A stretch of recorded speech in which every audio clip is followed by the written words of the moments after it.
Buenas noches, país, ¿cómo están ustedes? Bienvenidos al Living de Economía Ahora. Como todos los miércoles, charlamos, pensamos, meditamos, tratamos de entender lo que nos pasa a los argentinos o que nos hacen pasar a los argentinos. Hoy, post Día del Maestro, un día importante para Argentina, sobre todo en cuanto a maestros y educación. Saben que desde que empezó el ciclo estábamos hablando que la base de un país es la educación y la justicia. Bueno, hoy estamos hablando de Sarmiento, un prócer que bastante fue vilipendiado por el gobierno anterior, hasta cargado en paca con respecto a lo que era un maestro como Sarmiento, y que además fuimos perdiendo ese concepto de maestro. Hoy el maestro está vilipendiado, mal pago, está pecado por los alumnos porque cuando a un alumno le va mal la culpa es del maestro. Maltratado por los padres, porque cuando a un alumno le va mal la culpa es del maestro, y no respetado por nadie, ni por la propia dirección, ni por el propio Ministerio de Educación. Entonces, los argentinos, ¿qué filosofía podemos entender que es esto que un maestro perdió todo su estatus? Como lo perdió el policía, como lo perdió el sacerdote, como lo perdieron tantos elementos a lo largo de los tiempos y que vemos que hoy no tienen valores con las redes sociales. Unas redes sociales que de repente nos permiten que nos insulten, nos puteen, nos digan de todo, nos vilipendeen por todos los costados y nosotros no poder defendernos porque no sabemos quiénes son.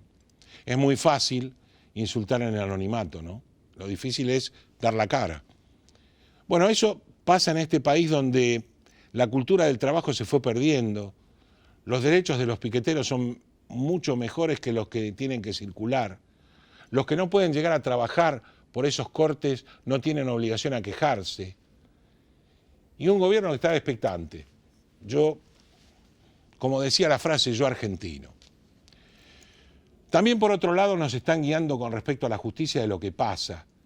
Hace muchos años que pensamos que el ladrón de gallinas va preso y que los otros, los que tienen el poder económico y los que tienen el poder, no van presos. Hoy hay un pequeño cambio de eso, no sé si llegaremos al final de la historia. Argentina fue un país brillante dentro de América. Lo que no nos dimos cuenta los argentinos, que mientras nosotros inventábamos cosas, los demás crecían. Tras 70 años tuvimos una decadencia inigualable en el mundo y todavía seguimos hablando. Y todavía seguimos pensando cómo inventar la economía argentina, cómo inventar ese dólar que no existe, cómo inventar todo eso que nosotros creemos que inventándolo somos mejores que los demás y no nos damos cuenta todo lo que fuimos para atrás.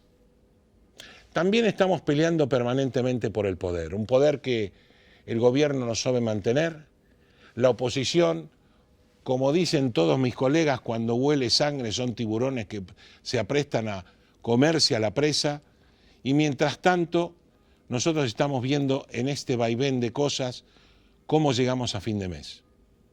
¿La culpa la tiene Macri? Mucha gente piensa que sí. ¿La culpa la tiene Cristina? La otra gente también piensa que sí. En el medio, esa larga avenida del medio que hablaba Massa, no hay nada. ¿Qué pasará? ¿Qué vamos a tomar la decisión nosotros de hacer a futuro? Algunos vamos a tener que votar, otros no, se salvan, pueden no votar. Pero lamentablemente yo creo que la república que habla tanto Lilita es el cambio de gobierno tranquilo por votación. Y eso espero que pase. Espero que el gobierno se despierte y de una vez por todas empiece a actuar como debería haber actuado y vamos a estar hablando de eso. Espero que la economía se despierte y les exija a los gobernantes que no nos sigan haciendo dilapidar el tiempo, y también vamos a estar hablando de eso. Y espero que la justicia se despierte y empiece a sentenciar. No puede ser que un delincuente como Ricardo Echegaray esté juzgado en este momento con una sola causa, por Alfonso Prat Gay. Eso significa que nada entienden o que nada entendieron de lo que pasó.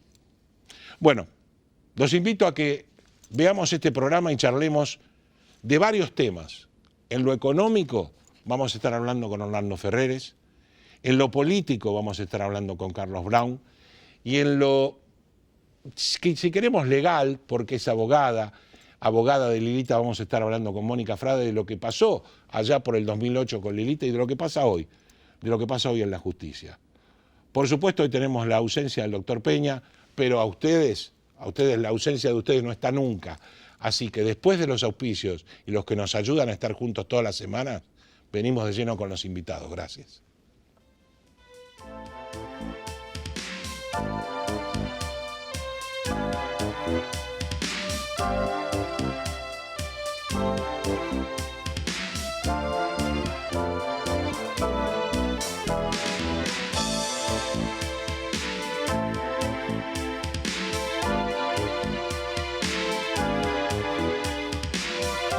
Alianza Group nace ante la necesidad de contar con una empresa confiable para realizar tareas de remanejo de mercadería. Ofrecemos almacenaje, etiquetado, acondicionamiento, estampillado fiscal, armado de pedidos, estibaje, inventario, control de stock, promociones, paletizado y servicio de limpieza. Contáctenos al 011-2153-0857 o a info@alianzagroup.com.ar.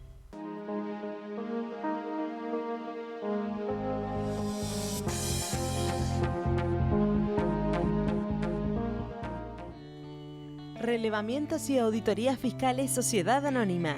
La optimización de los recursos tributarios son nuestro objetivo. Una vida de experiencia, brindando servicios y dando soluciones a empresas y a organismos tributarios provinciales y municipales. Para información, relevamientosauditorías@gmail.com. Bodega Iacarini cuenta la historia del vino de San Rafael. Cada una de sus líneas transmite los valores de la tradición, el culto al trabajo y su recompensa, el homenaje a sus hacedores.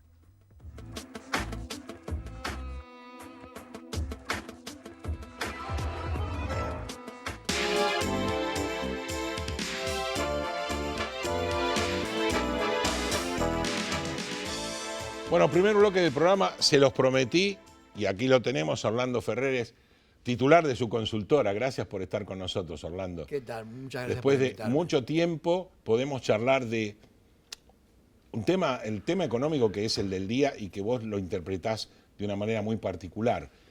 Mi primera pregunta es, ¿todo el problema de Argentina es monetario en cuanto a su inflación y a su tipo de cambio? ¿Es solamente monetario? No, por supuesto. Además, Macri lo dijo el primer día que asumió.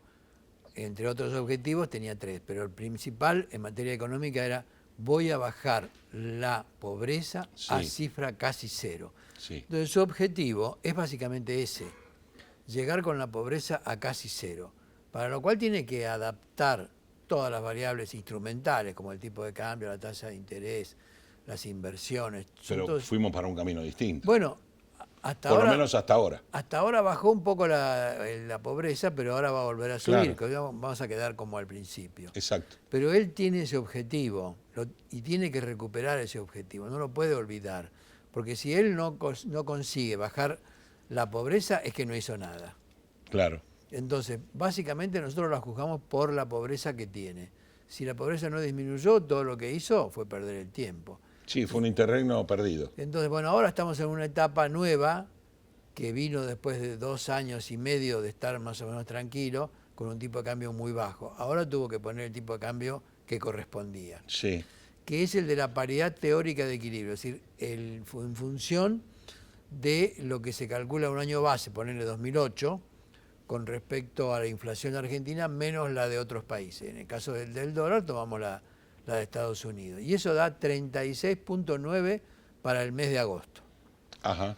O sea que está ahí, porque ahora con la inflación de 4,5 que va a haber en este mes, exactamente, o algo así, ya estaríamos en el valor que tiene que estar. Ahora, Argentina como Argentina, ¿necesita un ministro de Economía fuerte?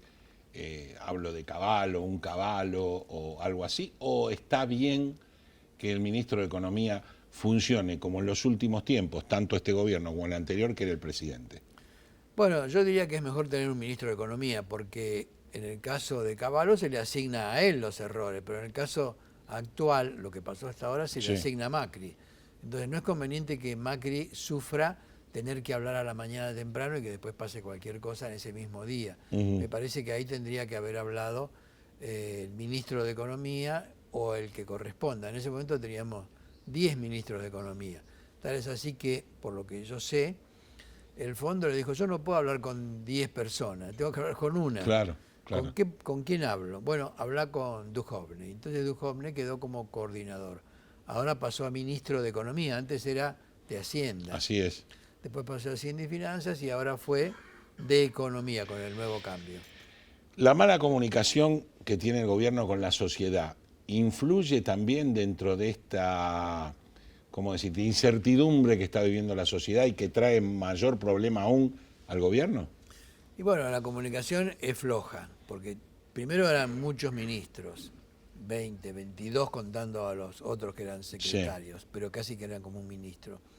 Entonces ahí cada uno no comunicaba nada, sino que se ocupaba de su cuadradito. Más de esto yo no tengo por qué ver.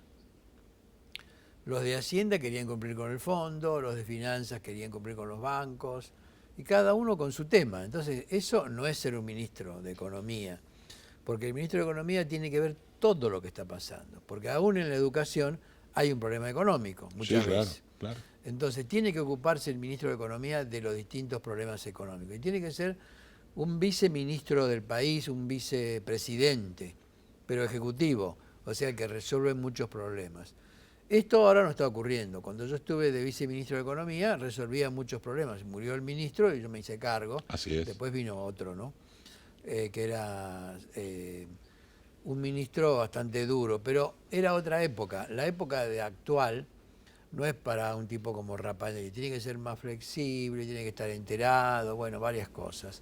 Yo creo que hoy se requiere un ministro de Economía que absorba muchos problemas y que haga frente a la política. Porque si no se asume esa función, es difícil manejar la y economía. ahora obligación externa, que era una obligación interna de reducción de gastos para anular el déficit primario, a mí Sí. Lo del primario me molesta, Bueno, porque el déficit es déficit. Déficit, todo, Claro, hay que es pagar los todo, intereses. hay que pagar los intereses. Después de ese problema que tenemos con el déficit, que tenemos que ir a cero con un gran ajuste, Sí. ¿somos capaces de manejar ese ajuste con no teniendo mayoría en ningún lado y teniendo un ministerio que es endeble, o sea, no es fuerte?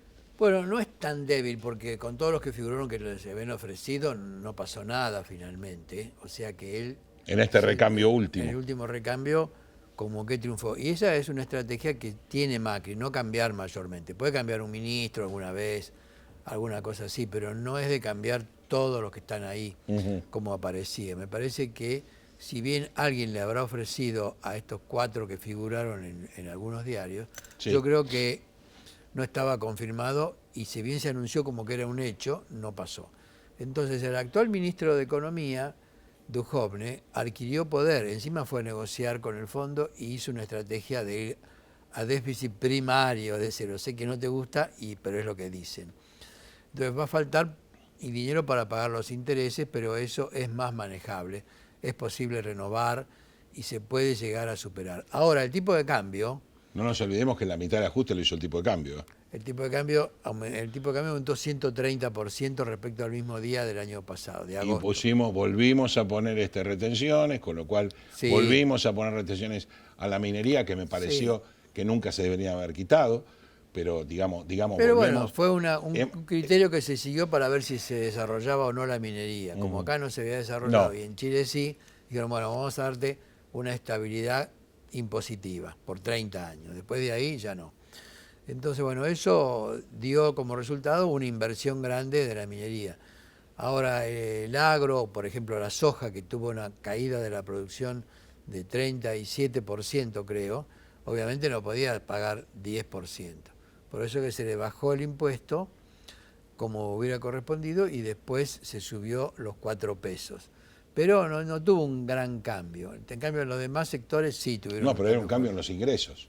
Sí, por supuesto, porque esto es el O sea, la discusión hoy 10, entre 12... el gobierno central y las provincias es quién va a manejar Si el los dólar ingresos. está a 40, es el 10% del total de exportaciones. Claro, exactamente. O sea que eso va a ocurrir, porque también se quiso dar la imagen de que era una tasa decreciente con el tiempo, a medida que hubiera inflación, que va a haber, porque Sí. el gasto público Aumento del dólar, total. tasa fija va siendo decreciente. Claro, pero eso es un engaño, Sí. o en cierto modo un engaño. Pero hay tantos jubilados, tantos empleados públicos y tantos planes que no se pueden reducir a chico como es lo necesario, porque generaría un problema social.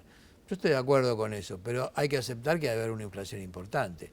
Cuando Claro. digo importante, más o menos del 20% para el año que viene, que es la mitad de este año, y después irá bajando. Pero si no se mantiene el tipo de cambio en la paridad teórica de equilibrio, cada 10 años llega una crisis del Exacto. dólar y entonces se acaba todo.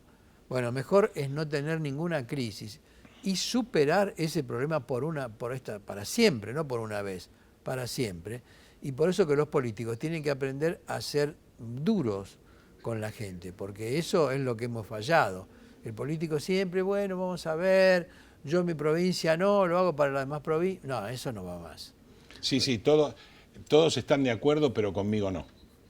Sí, yo estoy de acuerdo que la educación tiene problemas, pero mi hijo va a un colegio muy bueno. Claro. Ese Es el concepto. El concepto básico. El dólar en este momento nos hace más competitivos en el mundo, nos ayuda a frenar el déficit que tenemos en la balanza comercial. Sí, sí, pero no es un dólar tan alto como tuvimos con la época de Néstor Kirchner, que Sí. estaba como en 53 o algo así, equivalente de hoy, ¿no? Sí. O sea que estamos en 38, 50, va a ir subiendo, pero nunca va a llegar a esos Acompañando valores. la inflación. Ahora va a acompañar la inflación o algo menos, porque está por encima de la paridad teórica de equilibrio y por encima del tipo de cambio real desde 1870 hasta ahora, que hasta agosto daba 32 pesos por dólar. Ujú. O sea que está arriba. Y entonces ahí se puede usar alguno de los dos y se mantiene adecuadamente. Pero el hecho de ponerle el 10, 12%, 8% de derecho de exportación, eso redujo el dólar Sí. para las personas que tienen que vender. En consecuencia, ahí va a haber, digamos, que esperar a que eso vaya bajando y termine. Y para la gente que vive de a pie, digamos, ¿no? Que tiene el terror de que el dólar lo veía a 18 o 20 pesos y hoy está a 40, y piensa, ¿qué va a pasar con mi salario que se licuó? ¿Y qué va a pasar Sí. con los servicios o alimentos que tengan que pagar? ¿Cómo llego a pagarlos? Bueno, Moyano pidió el martes, ayer, pidió un 18% más de aumento, por lo menos hasta fin de año, de forma tal que 25 más 18 son 42, 43%, que es lo que él cree que va a haber de inflación. No creo que le vayan a dar esa suma, pero en general se va a ir corrigiendo. Lo que pasa es que no nos olvidemos que Moyano tiene un sindicato cautivo del país. Debido a lo que en su momento se hizo, nos dejaron casi sin ferrocarriles y Moyano es el que maneja el transporte del país. Pero hay Claro. otros gremios que están en recesión y con fábricas que trabajan al 50%, 40%, 70%. Entonces va a ser muy difícil adecuarse. Eso es muy cierto, pero hay que encontrar la razón. Cuando estuvo Néstor y Cristina, los servicios públicos, sin contar los combustibles para los autos y eso, Sí. eran el 13% del producto. Del producto no, del salario Del real salario. o del costo de vida. Eso, como no lo fueron ajustando, lo transformaron en pesos y se quedó ahí, en ese nivel. Pasó a ser el 3% finalmente. Es una locura. Entonces, hubo 10% de aumento en términos reales del salario real, sin hacer nada, solamente con que no pagaras mucho los servicios públicos. Eso no se pudo sostener porque el Estado no dispone de dinero, obviamente. No, Inclusive, aún haciendo algunos ajustes en los servicios públicos, ya hay problemas. Porque la gente no los quiere pagar y dicen que es muy caro. En realidad no es tan caro, pero bueno, la gente estaba acostumbrada a no pagar nada. O sea que ahora, para poder redefinir el salario real, va a haber que contar con que uno tiene que pagar los servicios públicos. O sea, el gas, la luz, el agua, el teléfono. Y la pregunta del millón. Nos quedan 2 minutos, pero es la pregunta del millón. ¿Y estos servicios públicos, hasta dónde vamos a tener que pagarlos? ¿Hasta dónde tienen que aumentar? Porque es lo que la gente no sabe. Por ahora lo único se aumentó 10 veces, 20 veces. ¿A dónde va a llegar? Bueno, lo que pasa es que tiene que aumentar el tipo de cambio y tienen que aumentar los servicios públicos en función de lo que estaban atrasados y del tipo de cambio, porque el tipo de cambio en algo influye en el país. No mucho, porque aumentó 130% en un año y la inflación fue de 31,7.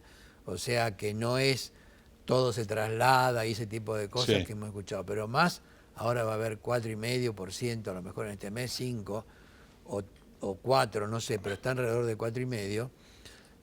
Y me parece que eso va a ser difícil de superar.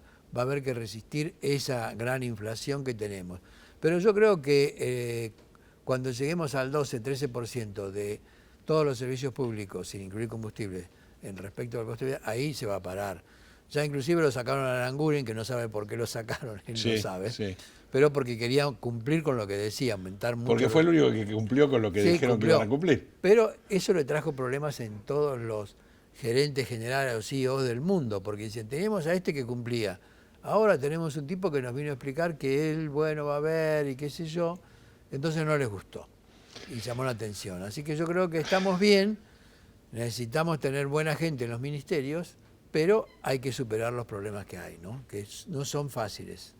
Gracias, Orlando, por haber venido a Economía Ahora, realmente, y bueno, esperemos que tu confianza se vea afianzada con las actitudes del gobierno y que la gente empiece a sentir un bienestar que hace rato no siente. Esperemos que así sea. Yo creo que va a ser así. Muchas gracias, Orlando.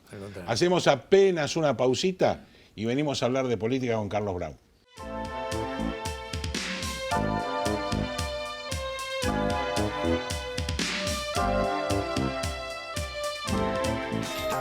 Oeste PAC, desde hace 20 años en zona oeste. Amplio horario de atención, desde las 8 hasta las 17:30 horas. Entregas a domicilio y envíos al interior. Contactanos por teléfono, Facebook, WhatsApp o Twitter. Respondemos su consulta al instante. Bodega Iacarini cuenta la historia del vino de San Rafael. Cada una de sus líneas transmite los valores de la tradición, el culto al trabajo y su recompensa, el homenaje a sus hacedores.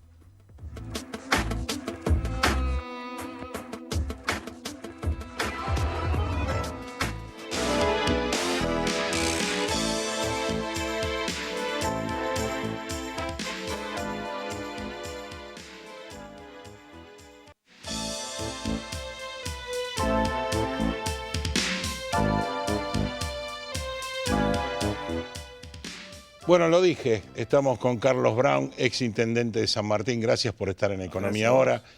Yo lo conocía por allá por un tiempo con gran abocado a la producción, con un instituto, con Eduardo Duhalde, y después me asombré porque vi un paso por el FE, un paso por Cambiemos y un rechazo a Cambiemos porque no estaba de acuerdo con muchas cosas, diciendo que porque no nos nombraron como ministro de la producción en la provincia. Eso está...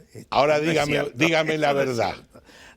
Bueno, con Duhalde, Movimiento Productivo Argentino. Exactamente. Allí estuvimos trabajando y seguimos trabajando con mucha intensidad. Y aparte con Duhalde, yo fui el primer ministro de la producción de la provincia de Buenos Aires en el año 91, así que hace unos cuantos años atrás. No es cierto bajo ningún punto de vista, ni me imaginé jamás que el gobierno provincial me pudiera volver a poner ministro de la Producción. Lo que ha habido, en primer lugar, una incorporación a Cambiemos sobre la base de que nosotros habíamos conformado el partido FE como un Así partido peronista disidente de los Kirchner. O sea, nosotros nunca tuvimos nada que ver. Yo fui 2 veces diputado nacional, jamás tuve nada que ver con el kirchnerismo. Es más, con mi amigo Duhalde un poco me enojé cuando él lo propuso y le dije que no lo iba a acompañar. Fue la única vez que no lo acompañé. Bueno, digamos que Duhalde lo propuso ya por descarte. Sí, porque no le había salido otras alternativas que podrían haber sido que el país se hubiera sentido mucho considerablemente mejor, ¿no? Sí. Y bueno, se constituye el partido FE, el Momo Venegas presidente a nivel nacional, yo era el vicepresidente a nivel nacional y presidente a nivel local en San Martín. Y bueno, se decidió conformar el Frente Cambiemos, donde estaba la Unión Cívica Radical, Sí. el PRO, la coalición cívica y el partido FE. Bueno, desgraciadamente muere el Momo, ya en los últimos momentos el Momo, la relación nuestra no era de lo mejor, y con la desaparición física del Momo esto se fue cada vez haciendo menor, y particularmente en San Martín, donde yo tengo una muy buena relación personal con los integrantes de la mesa de Cambiemos y la sigo teniendo. Inclusive ellos me han mandado mensajes, digamos, de mucho afecto. Pero lo cierto es que su forma de trabajar, la manera en que ellos encaran las cosas, las discrepancias que yo tengo en los temas productivos, básicamente, en temas económicos, en temas sociales, pero centralmente esa falta de encontrarnos, de analizar los temas, de discutirlos, de reunirnos. Ellos no lo hacen, o si lo hacen solamente en un pequeño grupo. Es casi, Carlos, el mismo discurso que está hablando la UCR, como Bueno, que no la convocan ni siquiera para dialogar. Entonces llegó un momento dado que, en fin, un periodista me entró a sacar cosas y yo ya se lo había dicho a ellos en forma personal, Sí. 1 vez, 2 veces, 3 veces, no lo había conseguido.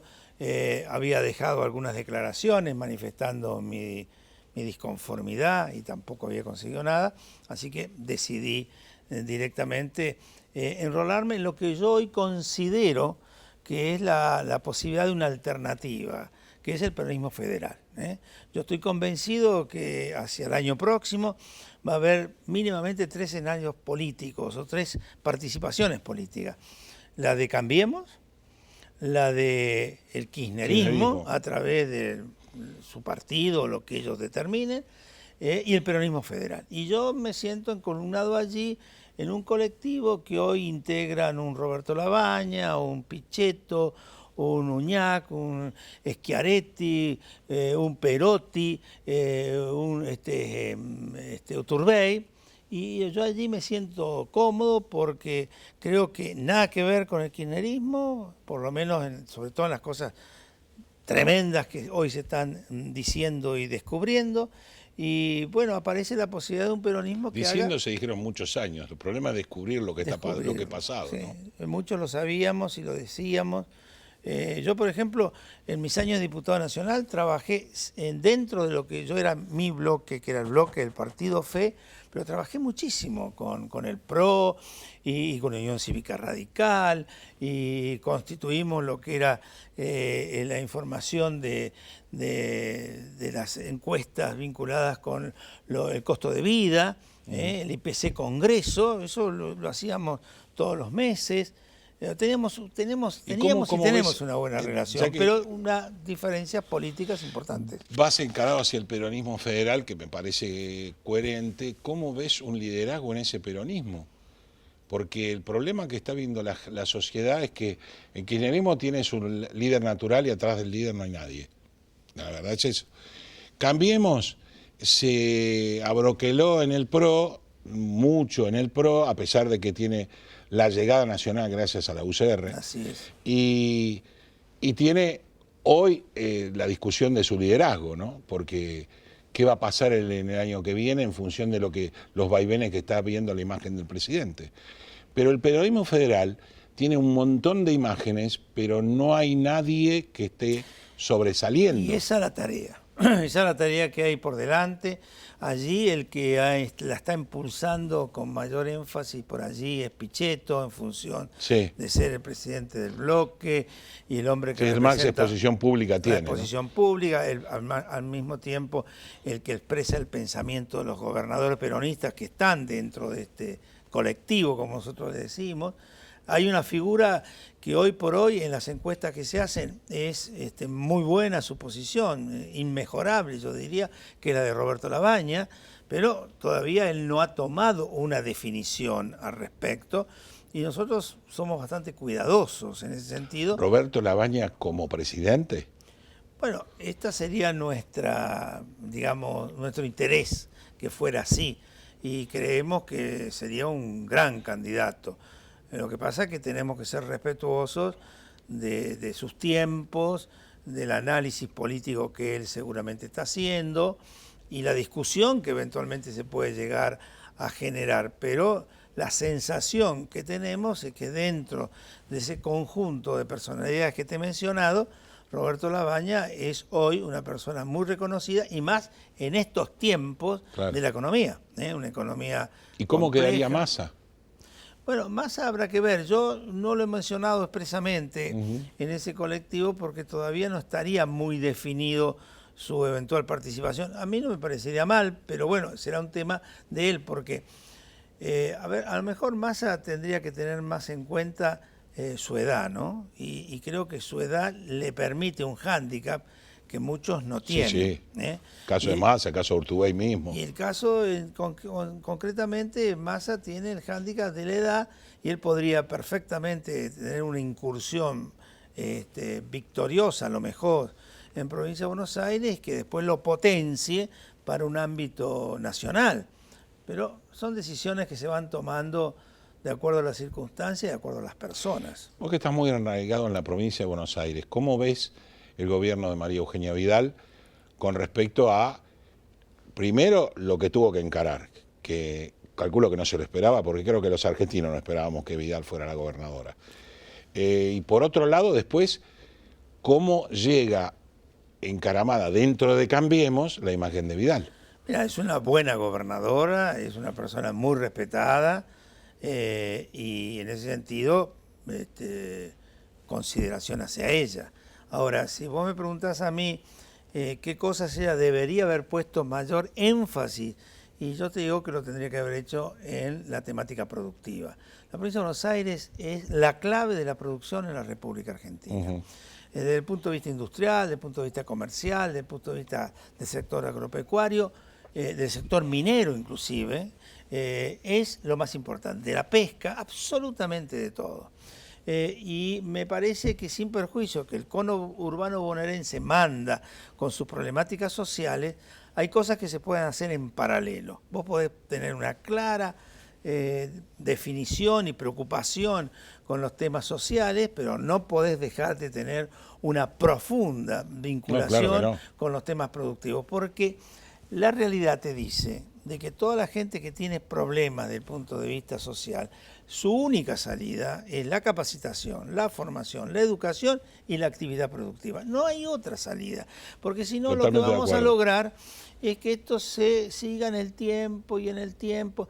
Imagínate, han pasado desde aquellos primeros programas de ayuda social muchos años. Yo recuerdo la Caja Pan de Alfonsín. Si alguien hubiera dado al tema productivo, al pleno empleo, a la capacitación, a la formación, a las pequeñas y medianas empresas, a la economía regional, a la federalización, la importancia profunda que tienen que tener, seguramente estaríamos mejor. Y sin embargo, siempre se pone el acento en lo inmediato. ¿Qué es lo inmediato?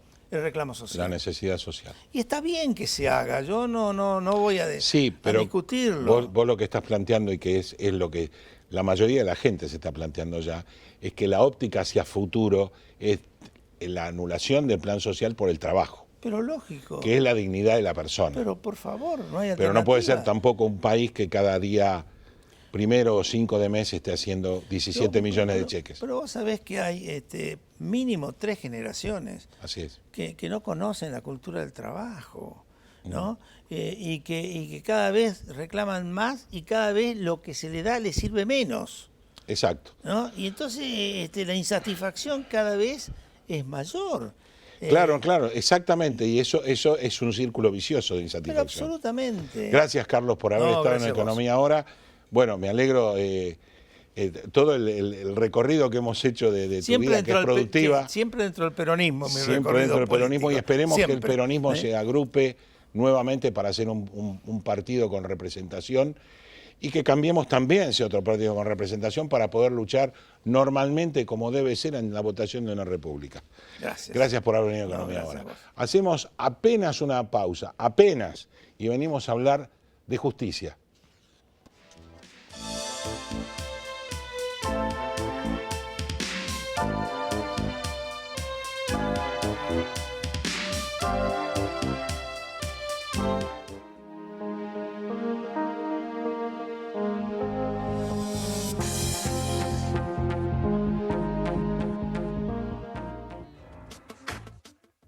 Bodega Iacarini cuenta la historia del vino de San Rafael. Cada una de sus líneas transmite los valores de la tradición, el culto al trabajo y su recompensa, el homenaje a sus hacedores.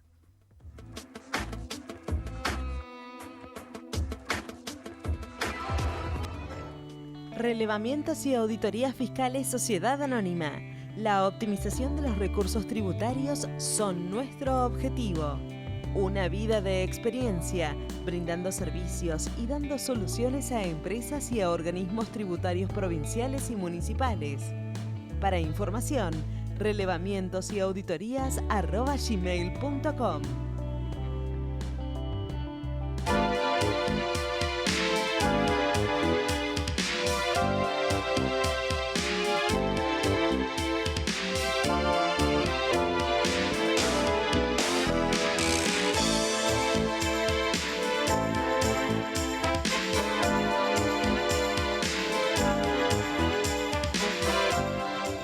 Bueno, tercer bloque del programa, prometido es deuda.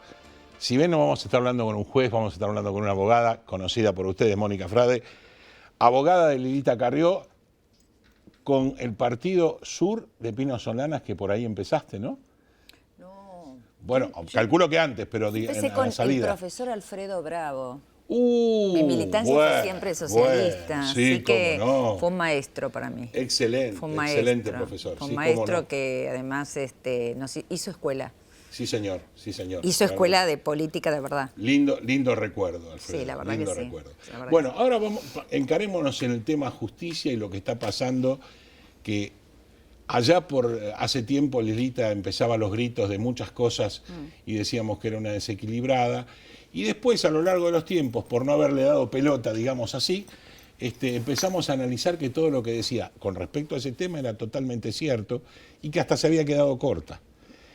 ¿Cómo pensás que esto, que cada día aparecen más cosas, hay más arrepentidos, hay más cosas que se cuentan, puede terminar o por qué no termina en una sentencia cuasi rápida?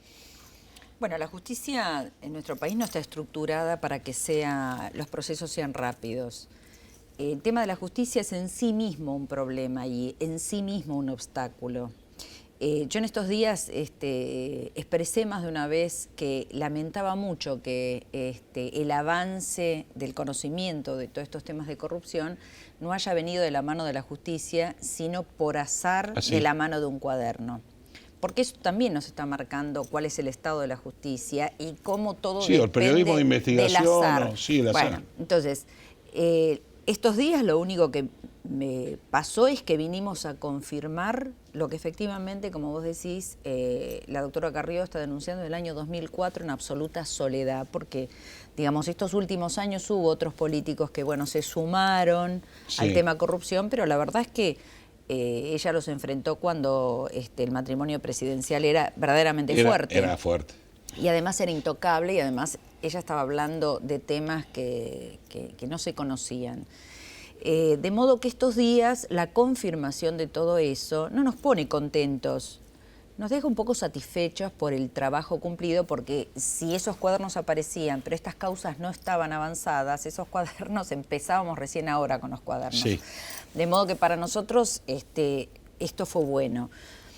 Obviamente nosotros estamos en un poder judicial donde según qué juez tenemos posibilidades de avanzar más o menos. Lo mismo pasa con los fiscales. La justicia está muy desprestigiada, muchas veces con razón. La mayoría de las veces Nosotros acabamos... Vemos los jueces que se han ido. Dan Digo vergüenza. así, se han ido porque los dejamos ir a raíz de todas las barbaridades que habían hecho. Los enriquecimientos, Cuando uno los mira fallos. para atrás, y no en tanto tiempo, y pensamos que lo tuvimos Ollarvide de juez, Exacto. decidiendo nuestras vidas y nuestros bienes, a uno le da escalofrío. Hoy mismo, ahora mismo, en la provincia de Buenos Aires, está aflorando una red... Bueno, esa era la pregunta que iba a seguir. ¿Por qué la provincia de Buenos Aires, con todo el despelote que hay en la nación, con los distintos cosas, está muy callada? Quizás sea consecuencia de todos los melazos que hay. Hay muchos melazos en la provincia de Buenos Aires. Nosotros hemos logrado algún cambio muy positivo con el cambio del procurador de la provincia de Buenos Aires, el jefe de los fiscales. O sea, para nosotros la continuidad de María del Carmen Falvo era realmente la perdición, era nuestra perdición para poder avanzar en un montón de temas, entre ellos la salada. Claro. Entre ellos la causa de la salada. O sea que para nosotros eso, que hayan liberado, le hayan desatado las manos a los fiscales, pero que además esos fiscales los estén controlando con rigor para nosotros y con independencia, que trabajen con independencia, porque nosotros no le vamos a pedir nada que no sea lo que corresponde, para nosotros esto es un envión. Ahora, hay que trabajar muchísimo todavía, porque hay muchos melazos en la justicia, hay muchos fiscales que... muchas veces... La provincia de Buenos Aires es un problema serio y grande. A ver, nada de todo lo que ocurrió estos años hubiera sido posible sin la complicidad de la justicia. Nada, absolutamente nada. Pues nosotros, en cualquier caso, cuando uno analiza los temas de corrupción, que es en mi caso en lo que me toca trabajar, uno encuentra las tres patas, que es la pata de la política, la pata de la policía y la pata del Poder Judicial. Y en la provincia de Buenos Aires se ve claramente la pata de los barra brava, que también están vinculados a la política. Claro. Por lo tanto, esa composición está siempre presente y todo eso hizo posible que tuviéramos los bolsones de corrupción, además estructurado. Nosotros tenemos... Estos días se está viendo que la corrupción no fueron hechos aislados, o sea, sin pensado que un país no tenga hechos de corrupción. El tema era un sistema. El tema es que fue un sistema que estuvo abonado por todas esas patas que además funcionaron sincronizadamente. Es decir, claro. Nosotros cuando investigábamos algo teníamos en la época, yo soy de Quilmes, de los pagos de Aníbal Fernández. Así es. Y entonces nosotros teníamos una pata cuando Aníbal Fernández estaba en justicia, cuando estaba en el ministerio.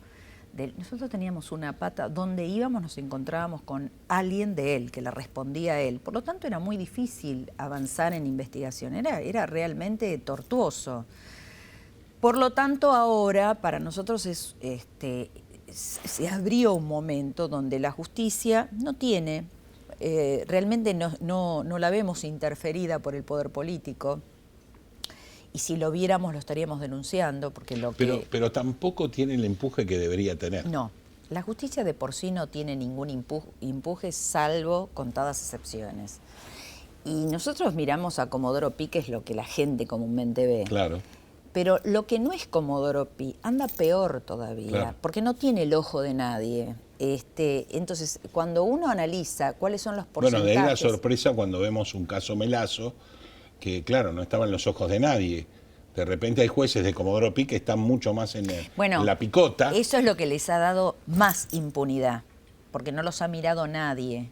Claro. Así como nadie mira la Cámara de Diputados y de Senadores de la Provincia de Buenos Aires. O sea, el país se agota en lo que pasa en la justicia nacional. Entonces eso también hace que los niveles de impunidad, incluso en la justicia federal de las provincias, nosotros estamos batallando con un montón de causas corrupción que tramitan en el Juzgado Federal de Quilmes, por ejemplo, todo lo que tiene que ver con los intendentes del conurbano, que están todos sometidos a investigación en este momento, casi todos, y a nosotros nos cuesta mucho avanzar. Eso es otro caso serio, el tema de las intendencias. Bueno, nosotros tenemos sometido a justicia al intendente de Florencio Varela, al intendente de Berazategui. Hay exintendentes de Quilmes que están siendo investigados también por defraudación al Estado y por lavado de activos. ¿Y qué pasa con la Corte hoy con los cambios que se plantean? Si bien es cierto que Lilita salió chocha de la vida pensando que Lorenzetti se va... Deja la presidencia. Sí, dejando la presidencia y ya está nombrando a su sucesor. ¿Cómo lo ves ese cambio? Yo creo que es positivo. Nosotros, francamente, no deseamos que Lorenzetti nuevamente siga como presidente de la Corte.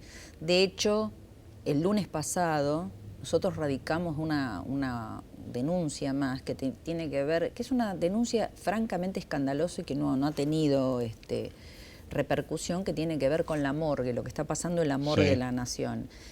Y la morgue depende de la Corte. Y en este caso, lo que estaba pasando en la morgue, Lilita lo expresa muy bien en la denuncia, era de pleno conocimiento del doctor Lorenzetti.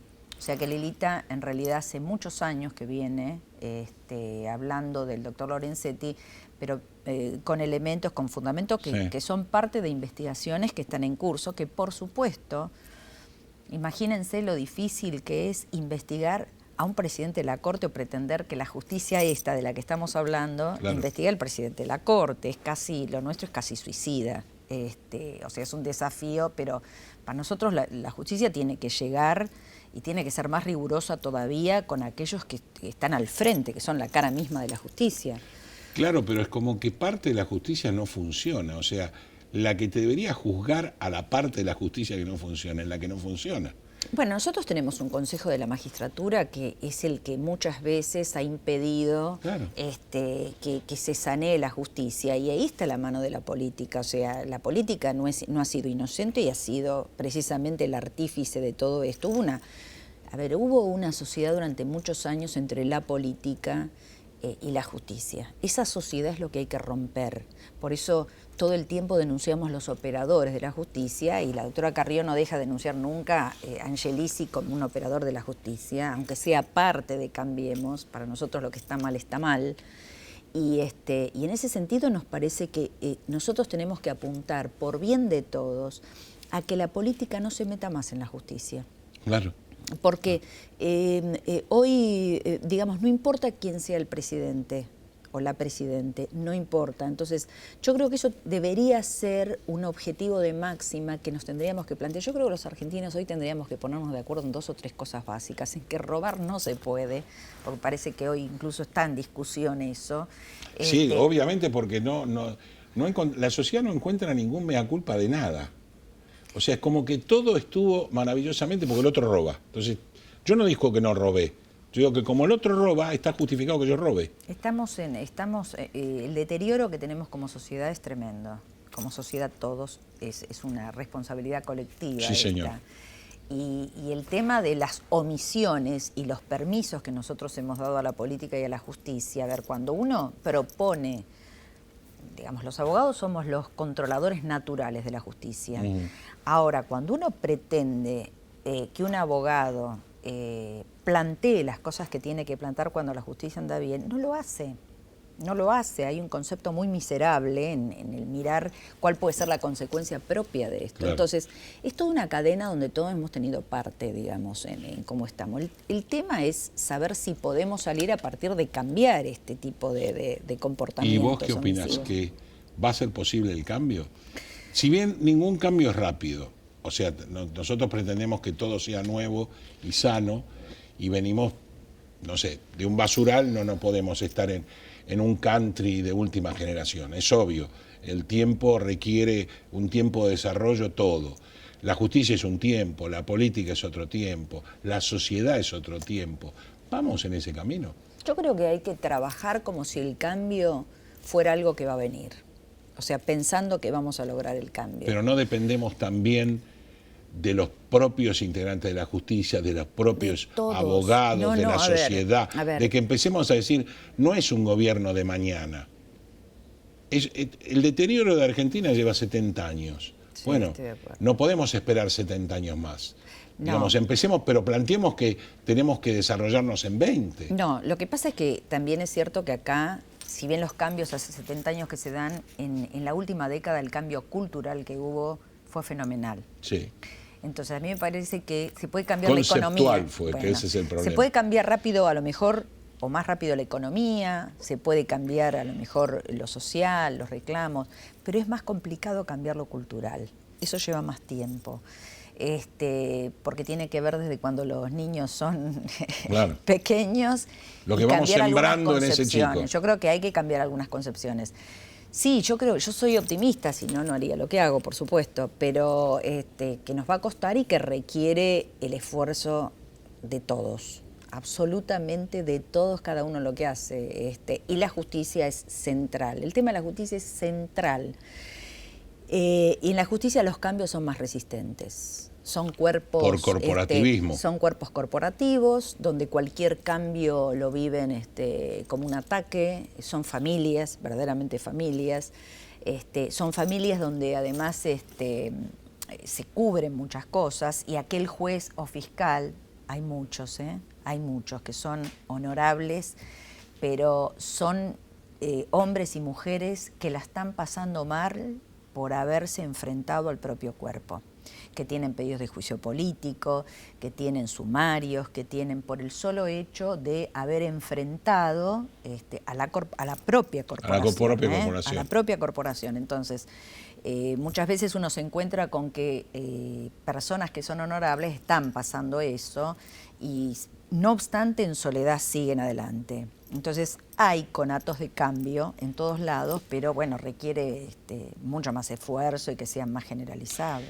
¿Y cómo, en función de tu profesión, que no es la mía obviamente, cómo vos notás que puede pasar con estas grandes megacausas? O sea, hoy mismo, ayer mismo han negado nuevamente apartar a Bonadío de la causa contra Cristina. Estamos siempre con ese chicaneo de que el juez tiene determinada...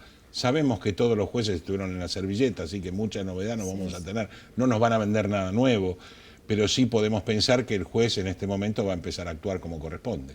Sí, yo creo porque la sociedad lo va a presionar. Bueno, yo no creo que muchos lo estén haciendo por propia convicción, sino porque es inexorable.